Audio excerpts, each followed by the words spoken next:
Tapi sudahlah, ikut sesuai kehendaknya Allah. Karena sesuai kehendaknya Allah itu seuntung apapun orang yang edan, pasti lebih untung orang yang ingat dan waspada. Itu penjelasannya panjang lebar di banyak buku ada, kontekstualkan dengan hidupmu sehari-hari. Jadi enak-enaknya kamu nakal ngedan, lebih enak kalau kamu ingat dan waspada. Oke, terus ini nasihatnya. Gimana sih kalau di zaman edan itu, ini sebenarnya bukan terusannya, tak potong-potong baitnya, tak ambil yang pas. Sakadare linakonan mung tumindak moro ati anggretan dadi perkara. Karono riwayat muni ikhtiariku yekti pamilihing reh rahayu sinambi budidaya kanthi awas lan eling kanthi kaesti antuo parmaning sukma. Lah terus kalau zaman rusak kayak gini kita harus gimana? Diem aja, pasif, ngelawan juga mesti kalah, kita kalah power.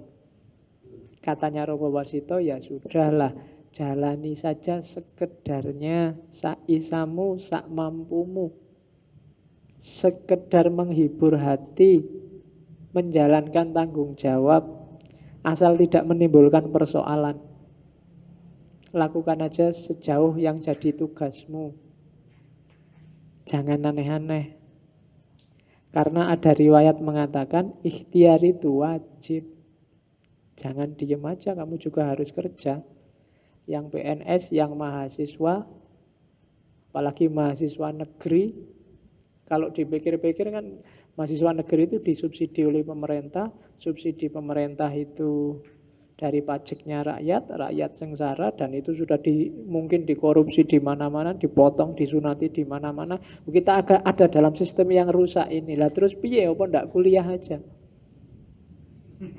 Apa ndak usah kerja aja? Susah aku ndak boleh jadi dosen aja misalnya. Terus mau ngapain? Katanya Ronggo Warsito, ya sudahlah, jalani aja kewajibanmu apa adanya, asal jangan bikin yang aneh-aneh yang nambah persoalan. Ikhtiar itu wajib, namun juga harus milih jalan yang baik. Kamu juga jangan ikut ngedan dan ikut rusak. Sambil berupaya, tapi juga harus awas dan waspada. Jangan sampai ikut tenggelam dalam arus keedanan tadi. Kuncinya di situ. Jangan pasif, tapi juga jangan ikut edan. Lakukan tugasmu. Mahasiswa tugasnya belajar, ya belajar yang baik.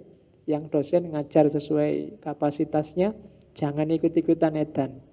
Sehingga akhirnya kita bisa dapat berkah dari Allah. Itu serat Kolotido. Ini sama, serat Sabdo Jati isinya mirip. Zaman rusak. Jadi bagi yang bijaksana sangat gelisah dalam hidupnya. Kalau dia meniru, hidupnya menderita. Kalau tidak meniru, hidupnya menderita. Kalau meniru, hidupnya akan hina.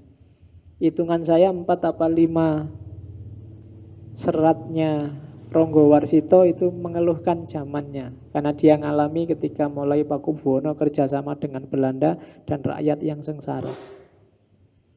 Dan mungkin karena gayanya ini nanti dia termasuk yang diincar oleh Belanda.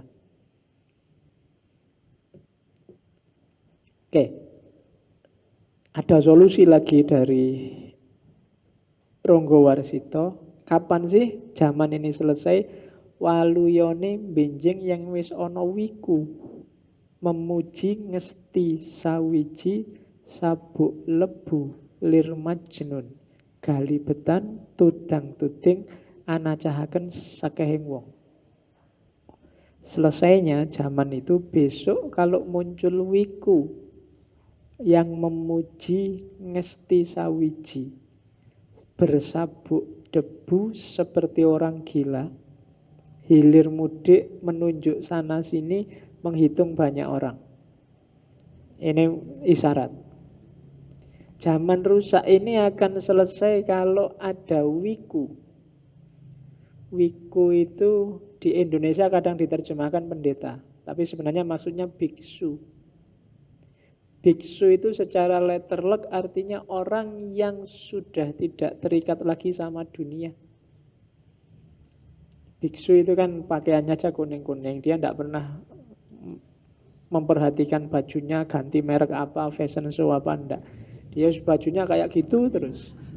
Dunia nggak menarik lagi. Makan juga dari minta-minta, dikasih orang, dan kadang-kadang campur itu. Mungkin yang dari sini ngasih rawon, tiba-tiba di sana ngasih pecel, yang di sana itu bisa campur jadi satu, dan bagi dia nggak masalah. Karena dunia sudah nggak, dia nggak jatuh cinta lagi sama dunia, itu wiku. Jadi zaman rusak ini akan selesai kalau besok sudah ada pemimpin yang tidak silau oleh dunia. Pemimpin Satrio Pinandito, jadi satria yang pendeta, yang biksu, yang tidak ngincer dunia juga tidak tergoda oleh dunia, yang memuji Ngesti Sawiji, yang fokusnya, yang dia puji, yang dia jadikan konsentrasi adalah Ngesti Sawiji, kesejatian yang satu. Yang dia takuti, yang dia gandoli hanya Tuhan, hanya Allah, bukan yang lain. Kalau ada pemimpin yang seperti itu, alamat zaman akan segera waluyo, segera sembuh kekacauan ini. Bersabuk debu seperti orang gila. Maksudnya apa? Karena dunia tidak lagi bikin dia tertarik, maka dia kayak orang bersabuk debu. Jadi tidak wow. Jadi tidak, sangat sederhana.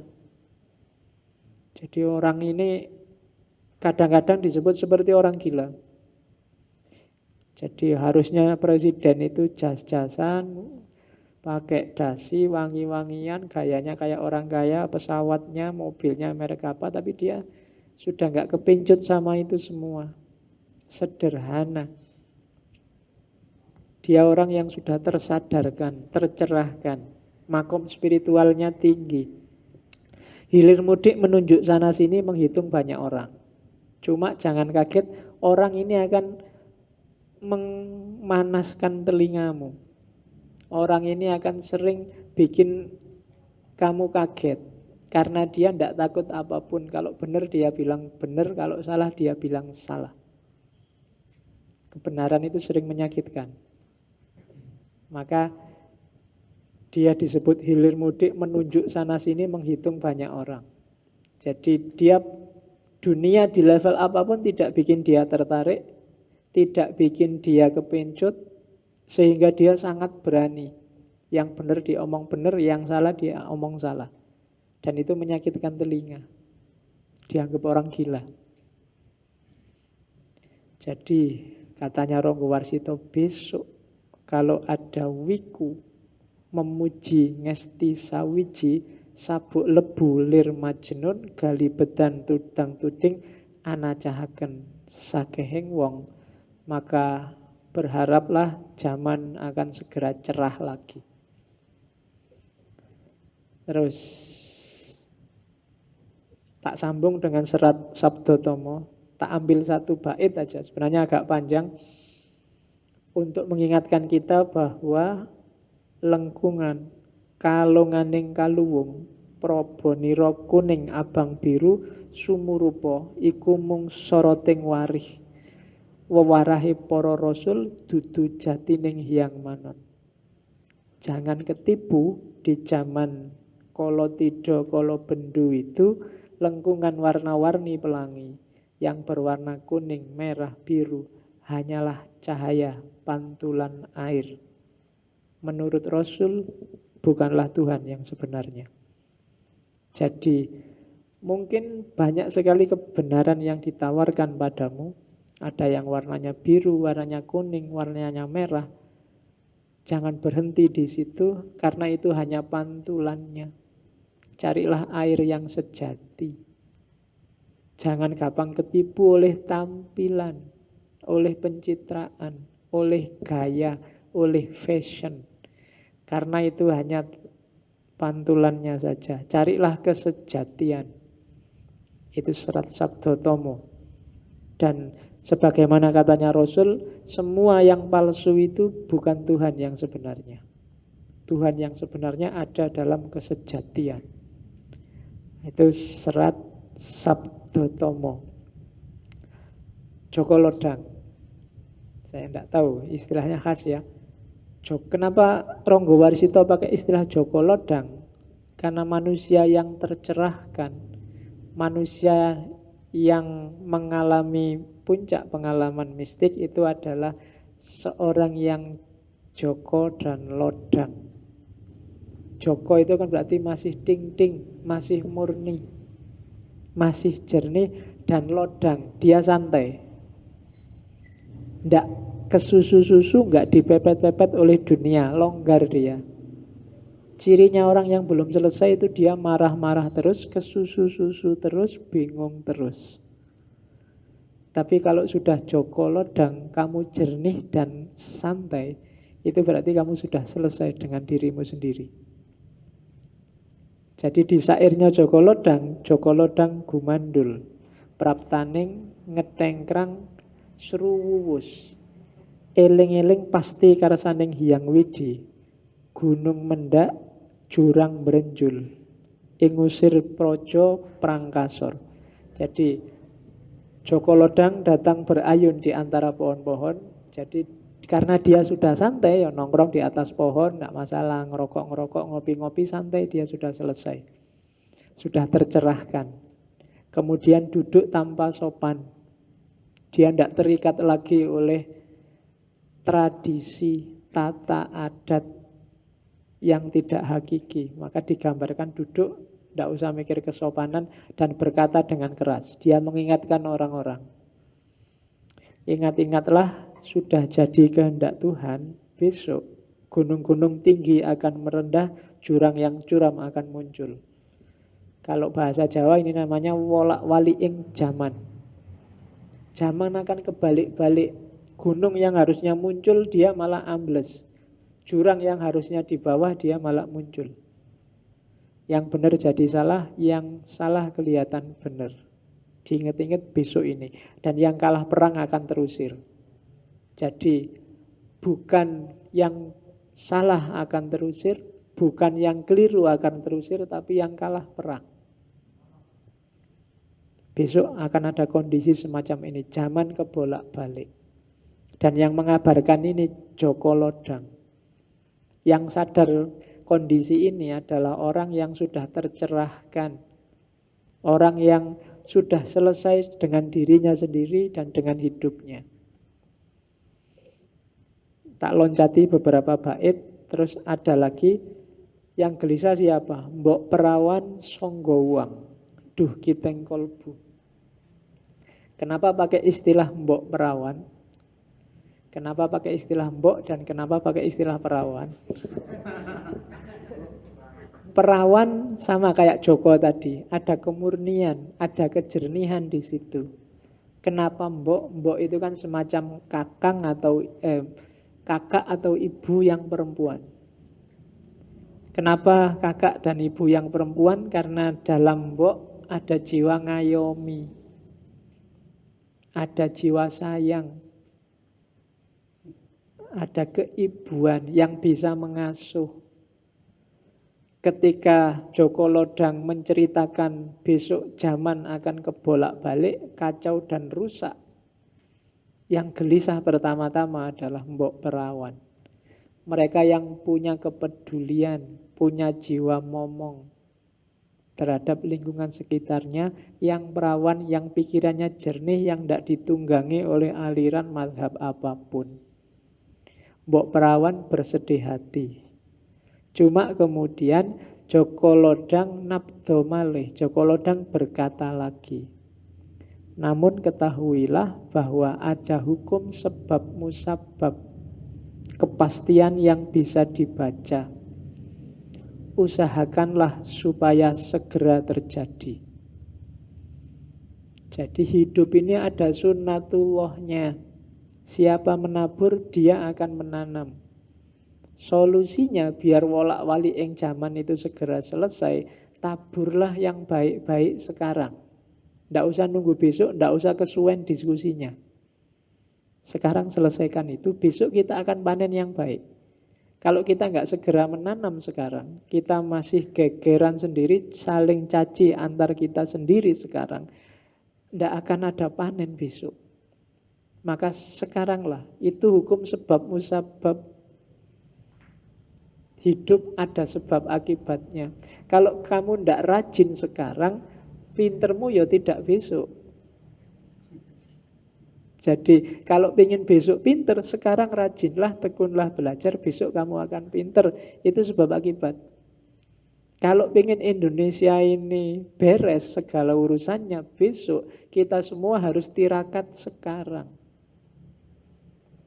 Kalau kita menunda-nunda tirakat, semua nyari enaknya sendiri, senangnya sendiri, ya zaman kalau tidur, wolak-wali ing zaman tidak akan selesai. Masih lama. Wiku ngesti sawijinya tidak akan muncul. Untuk jadi wiku kan harus ada tirakat. Dan tugas kita sebenarnya untuk tirakat itu tadi. Itu peringatannya Joko Lodang. Bait selanjutnya ini nanti yang sering ditafsirkan orang ramalan kemerdekaan Indonesia karena pas kalau pakai Condro Sengkolo itu tahun 1945. Jadi sangkalane masih nunggal zamanipun ning sakjroning madya akhir. Wiku sapta ngesti ratu. Adil parimarmeng dasih ing kono kersaning manun. Kapan era sebab akibat itu selesai? Zamannya masih sama, jangan khawatir. Pada akhir pertengahan zaman. Wiku sapto ngesti ratu. Wiku 7 sapto 7 ngesti 8 ratu 1. Jadi tahun Jawa 1877.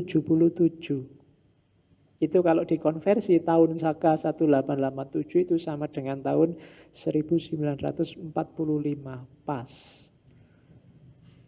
Akan ada keadilan antara sesama manusia. Itu sudah menjadi kehendak Tuhan. Ini yang saya bilang dahsyatnya Ronggo Warsito. Nasihat ini bisa berlaku segala zaman. Tapi dia bisa menyisipkan salah satu fase yang menunjukkan bahwa yang dia omongkan benar, yaitu 1945. Jadi itu yang tadi contohnya, contoh Condro Sengkolo. Di banyak puisinya, di banyak syairnya, seratnya nanti semacam ini. Terus ini nasihat untuk anak-anak muda. Serat Wedarogo. Sengaja tadi yang Hidayat Jati saya singkirkan ke belakang, harusnya di depan, tapi agak berat. Nanti kita baca aja. Penjelasannya belakangan. Tapi yang Wedarogo lebih penting. Ini Wedarogo itu nanti ada untuk orang-orang tua, ada yang untuk anak-anak muda. Saya ambil yang untuk anak-anak muda aja, karena yang di sini ngumpul teman-teman masih muda. Kecuali yang wajahnya agak tua. Kan ada kan masih muda wajah itu. Mangkene patrapipun wiwit anem amandeka laku ngengurangi pangan turu sakwatawis amekak hawa nepsu dasarono andap asor. Jadi laku kita kalau besok ingin mensukseskan sebab akibat yang baik tadi, katanya Ronggo Warsito, makanya yang tepat sejak muda saatnya untuk lelaku. Mengurangi makan tidur sementara, menahan hawa nafsu dengan didasari sifat sopan santun. Nah ini yang berat. Jadi tirakat kita yang pertama, ayo laku, jangan boros makan, jangan boros tidur. Sementara tidak apa-apa, tirakat itu kan sementara. Kalau sudah buka puasa kan sudah boleh makan, sudah boleh tidur. Cuma jangan banyak-banyak, makan sekadarnya saja. Lapar ya makan, sebelum kenyang sudah berhenti. Itu mengurangi makan, bukan menghilangkan makan. Mengurangi tidur. Yo, untuk yang lebih bermanfaat. Jadi tidurnya dikurangi untuk belajar, tidurnya dikurangi untuk tahajud, untuk sholat malam, bukan untuk nonton sepak bola. Ya, kalau pas ada siaran langsung UCL, kalian mesti tirakatan kan? Bukan itu maksudnya Ronggo Warsito. Jadi ngurangi makan, ngurangi tidur. Sementara tenang aja masih boleh. Dan menahan hawa nafsu. Yang muda-muda, yang berat sebenarnya mungkin nahan hawa nafsu ini. Kalau mengurangi makan kan sebenarnya gampang. Akhir bulan pasti kalian makannya agak kurang. Duitnya serodon entek. Tapi nahan hawa nafsu ini yang agak berat. Tadi ada 4 jenis nafsu, nafsu al-lawamah, nafsu sufiyah, macam-macam itu kan. Harus latihan. Ya, yang namanya latihan kadang gagal, kadang sukses. Tapi semakin sering latihan, semakin mudah dilakukan. Jadi hawa nafsumu itu kayak binatang peliharaan. Kalau dilatih terus-menerus, ya dia akan jinak. Tapi setelah dilatih lama, dicuekin lama, dia bisa liar lagi. Harus kalian yang mengendalikan. Jadi kalau itu binatang, ya kalau itu kuda, ya kalian yang ada di atasnya. Bukan kudanya di atas kalian. Kalau kudanya di atas kalian, gawat. Ya, jadi kalian yang harus di atas kudanya. Kalian yang pegang tali kendalinya. Jangan kudanya yang ngasih kendali di lehermu. Jadi tahanlah hawa nafsu. Apalagi yang muda-muda. Nafsu itu bisa disublimasi kok. Energi untuk itu bisa dialihkan ke yang lain. Makanya Nabi kalau sedang kesana terus nafsumu, sibukkan dirimu. Atau kalau Nabi ya puasalah. Fa'alaihi bisawm. Ya. Jangan sering-sering ke kamar mandi. Ya itu bukan nafsu, itu melampiaskan nafsu. Ditahan lah ya, jangan dilatih yang gitu. Terus sopan santun, andap asor. Ini yang anak muda kadang agak susah. Berat memang, apalagi anak sekarang kan dia, itu tradisi Pak, adat Pak. Itu feodal Pak, kan mesti kamu gitu. Enggak, itu dalam rangka menertibkan diri. Enggak gampang loh menaklukkan diri itu. Antara lain andap asor itu tadi. Sama yang tua cium tangan, kalau jalan menunduk, kalau ngomong enggak boleh ndanga. Itu sebenarnya trik-triknya orang Jawa, etiket Jawa untuk biar orang mudah menaklukkan dirinya sendiri. Orang itu paling gampang kalau disuruh sombong. Kalau disuruh merendah itu yang berat. Maka orang Jawa mengajarkan tato kromo sopan santun, merendahkan diri. Terus, anak muda jangan sampai nganggur, katanya Ronggo Warsito, tinimbang lan angin nganggur, boyo becik ipil-ipil kaweruh. Angger datan ewan panasaten sayekti kawikyane wuwuh-wuwuh wekasan kasub kinaot. Daripada nganggur lebih baik nyicil nyari ilmu. Asalkan tidak malu diberi nasihat sejati hingga penuh ilmu, akhirnya nanti berguna. Jadi kalau kalian sedang off, merasa bete, pengen ngapain daripada nganggur, nyicillah ilmu. Di sekelilingmu semuanya pelajaran. Baik ada yang tertulis, ada yang tergelar. Terus tambah ilmumu. Jangan malu kalau diberi nasihat, baik oleh tulisan, oleh lingkungan, maupun oleh orang yang lebih pandai. Sampai kamu penuh, akhirnya nanti berguna, jangan khawatir. Jadi mumpung masih muda, nyicil, ipil-ipil kaweruh. Nah, besok kalau kalian punya kelompok diskusi, gak usah dikasih nama bagus-bagus, kasih nama ipil-ipil kaweruh. Tidak apa-apa, itu khas Jawa. Jadi kita bikin kelompok diskusi yang namanya ipil-ipil kaweruh. Nah, jadi nyicil-nyicil, ngupil-ngupil pengetahuan. Jadi dikit-dikit tidak apa-apa. Kalau banyak kamu geblak nanti. Sidik-sidik, nanti paham. Lama-lama ngumpul. Ilmu itu kan karakternya semacam itu. Kalau kalian nafsunya besar, pingin pinter, dadak, terus beli buku besar-besar, percayalah buku itu tidak kamu baca. Ya, wis tau. Paling kamu bolak-balik tok terus, taruh, terus tidur. Iya. Jadi baca kayak gini, akhirnya bukunya yang baca kamu tidur. Bukan kamu yang baca buku. Oke. Jadi Terus nasihatnya lagi oleh Rangga Warsita, lamun wis sarwa putus kapinteran sinempen ing pungkur dan seterusnya. Jika sudah memiliki kepandaian, simpanlah kepandaian itu, jangan sombong, jangan kemenyek. Kalau bahasa di tempat saya kemenyek. Kemenyek itu kemaki, melete. Ya, bahasa-bahasa itulah. Ya, jadi justru cirinya orang pinter itu ketika dia tidak pamer pengetahuannya. Semakin orang suka pamer itu semakin menunjukkan bahwa dia dangkal. Sama kayak kalau kamu baru belajar silat atau belajar taekwondo, belajar apa itu. Kalau baru belajar kan tiap hari mesti kamu pamer, melete kan mesti. Ada apa-apa dikit, tenang aja, tak belain. Ini mesti gitu. Oh ya ngerti-ngerti ya. Ah, jangan deh, perlihatkan kebodohan. Semakin berat ilmunya, semakin menunduk kepalanya.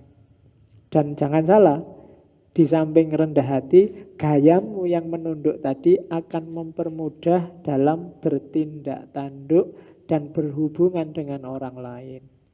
Tidak ada orang yang senang bergaul sama orang sombong. Meskipun dia pinter. Kamu sendiri yang merasakan mungkin IP-mu 2 sementara temanmu IP-nya 4. Kalau kamu temanmu ini sudah IP-nya 4, gaya lagi. Yo, nggak apa-apa sih kan IP-nya 4 gaya nggak apa-apa. Cuma nggak enak kan kamu punya. Rasanya itu mending nggak usah deket-deket dia deh daripada dilecehkan terus. Dikit-dikit ngomong IP2, dikit-dikit ngomong IP2. Wah, nggak usah lah. Meskipun kenyataannya begitu. Ya kan, dikit-dikit nasihati, kamu itu mbok belajar. Nggak inget po orang tuamu. Tiap hari nasihati gitu ya, kamu kan judek juga, bete juga. Ya nanti kamu balas, ah tenang aja, saya kan nyimpen ilmuku, nggak tak keluarin. Ya, oke. Jadi jangan sombong, disimpan aja. Kalau memang pada saatnya ya dikeluarin. Kalau ada orang butuh ya dikasih. Tidak masalah, cuma jangan sombong. Karena begitu kamu sombong, meskipun kamu memang pinter, orang akan lari darimu. Dan ilmumu akan kehilangan manfaatnya. Orang mungkin tidak percaya, mungkin yang diomongkan benar, tapi kalau sudah tidak suka kan nggak masuk. Oke. Sebab di dalam hidup banyak orang tak mau kelihatan bodoh. Maka selalu menunjukkan pengetahuannya sendiri agar dipuji sebagai orang unggul. Tak taunya akan terjerumus. Jadi hati-hati kalau kamu sombong, sombongmu itu akan nabrak kamu sendiri. Sebenarnya apapun perilaku tercela yang kamu lakukan, akhirnya akan nabrak kamu sendiri. Jadi jangan dikira mudorotnya itu dirasakan orang lain. Yang pertama-tama merasakan akhlakmu yang jelek itu dirimu sendiri. Kerugiannya ya kamu sendiri. Kalau benar-benar pandai, orang yang pinter itu harusnya tidak demikian kelakuannya. Haruslah dengan kira-kira bagaimana baiknya. Pandai-pandailah mengaku bodoh agar dapat memberi manfaat pada orang lain. Pinter-pinterlah merendah. Makanya orang Jawa itu kan lebih suka rendah diri, rendah hati. Ngomong aja kan gak suka yang keras-keras. Karena memang dasar teorinya untuk bisa harmoni dengan sesama itu kita harus agak merendah. Kalau semua orang muncul, semua orang menonjolkan dirinya, yang terjadi pasti konflik. Jadi merendahlah. Terus yang ini mohon maaf tak skip, tak loncati. Kalau ada waktu kita ulang lagi di sesi filsafat Jawa entah kapan. Serat Wirid Hidayat Jati. Jadi ini penjelasannya panjang-panjang. Saya masukkan sengaja biar kayak tadi diinget-inget aja. Penjelasannya besok. Jadi ini ada ananing zat, wadahing zat, kahananing zat, ada Baitul Makmur, Baitul Mukarram, Baitul Muqaddas. Itu teori ketuhanan yang luar biasa. Dari serat wirid Hidayat Jati. Nanti level selanjutnya ada penetapan iman dan akhirnya adalah syahadat. Oke, sudah jam itu. Syair terakhir. Coba dilihat. Ini syair ketika Ronggowarsito meramalkan kematian dirinya. Amung kurang wolung ari kang kadulu, serat Sabda Jati. Tamating pati patitis, wus katon ning lokil makbul. Angumpul ing madya ari, amerangi Sri Budapon.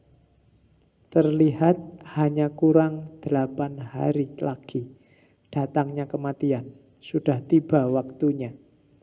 Kembali menghadap Tuhan, berkumpul di tengah hari, tepatnya pada hari Rebu Pon. Dan pas, dan jangan kaget, Rebu ini adalah Rebu Pon.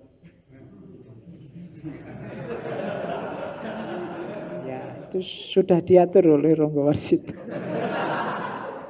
Ya.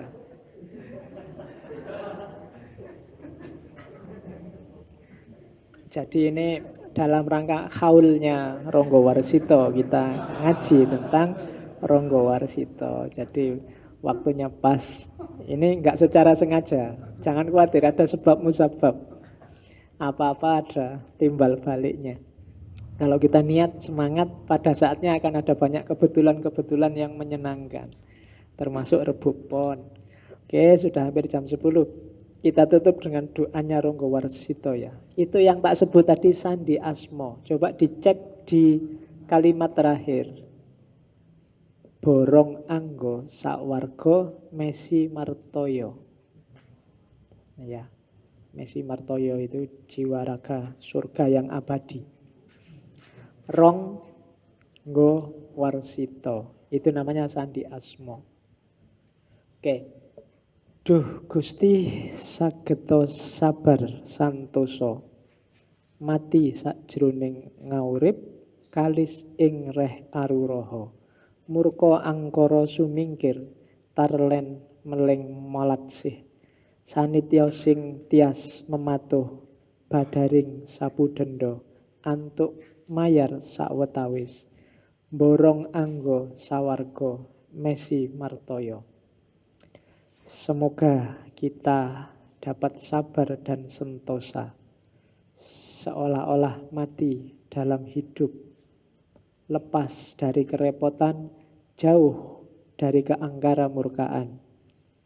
Biarkanlah kami hanya memohon karunia padamu, guna mendapat ampunan. Diberi sekedar keringanan. Hamba serahkan jiwa dan raga hamba. Dan itulah puisi dari seratnya Ronggowarsito.